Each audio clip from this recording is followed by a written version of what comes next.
महाराष्ट्र का शेर कौन? शिंदे साहब, शिंदे साहब, शिंदे साहब आगे बढ़ो, हम तुम्हारे साथ हैं। शिंदे साहब आगे बढ़ो, हम तुम्हारे साथ हैं। शिंदे साहब आगे बढ़ो, हम तुम्हारे साथ हैं। कड़वा है, नीम का पत्ता कड़वा है, नीम का पत्ता कड़वा है।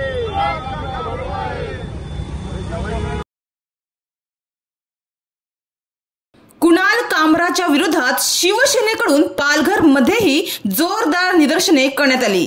प्रसिद्ध स्टँड अप कॉमेडियन कुणाल कामरा याने उपमुख्यमंत्री एकनाथ शिंदे यांची थट्टा करणारं एक गाणं सादर केलं आहे। या गाण्याचा व्हिडिओ देखील त्याने समाज माध्यमांवर शेअर केलाय। या गाण्यामुळे 3 दिवसांपासून बराच वाद चालू आहे। उपमुख्यमंत्री एकनाथ शिंदे यांच्यावर केलेल्या आक्षेपार्ह विडंबनात्मक गाण्यामुळे कुणाल कामरावर शिवसैनिक संतप्त झाले असून त्याचे पडसाद पालघर जिल्ह्यातही पाहावयास मिळाले। शिवसेना मुख्य नेते महाराष्ट्राचे उपमुख्यमंत्री एकनाथ शिंदे यांच्या बाबत केलेल्या व्यंगात्मक टीकेनंतर महाराष्ट्रात ठिकठिकाणी आंदोलने होत असून पालघर जिल्ह्यातही शिवसेनेच्या वतीनं शिवाजी चौक येथे जोरदार आंदोलने करण्यात आली। या प्रसंगी कुणाल कामरा यांच्या विरोधात जोरदार घोषणाबाजी करत त्यांचे फोटो असलेला फलक जाळण्यात आला।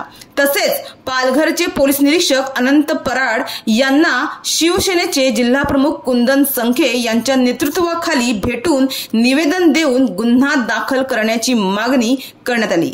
या प्रसंगी सोबत शिवसेनेचे सहसंपर्क प्रमुख केदार काळे, माजी आमदार मनीषा निमकर, शहर प्रमुख राहुल घरत, युवा सेना जिल्हाध्यक्ष कुणाल पाटील, साईराज पाटील यासह युवा सेना, महिला सेना पदाधिकारी व शिवसैनिक मोठ्या संख्येने उपस्थित होते। मात्र मी माफी मागणार नाही, एकनाथ शिंदे यांच्याबाबत अजित पवार जे बोलले होते तेच मी म्हटलं आहे, असे स्टँड अप कॉमेडियन कुणाल कामरा याने एका निवेदनाद्वारे स्पष्ट केलं आहे। कोणत्याही कायदेशीर कारवाईसाठी पोलीस आणि कोर्टाला सहकार्य करण्यास तयार असल्याचेही त्याने सांगितले। मला या जमावाची भीती वाटत नाही आणि बेडखाली लपून सर्व शांत होण्याची मी वाट बघत बसणार नाही, असेही कामराने सोशल मीडियावर केलेल्या पोस्टमध्ये नमूद केलं आहे। एकंदरीत याबाबत माफी मागण्यास कुणाल कामराने नकारच दिला आहे। त्यामुळे आता पुढे शिंदे शिवसेनेची कोणती भूमिका असणार आहे ते पाहावं लागणार आहे। पालघर शहरात शिवसेना पालघर जिल्ह्याच्या वतीनं शिवाजी चौक येथे मंगळवारी 25 मार्च रोजी हे आंदोलन करण्यात आले होते।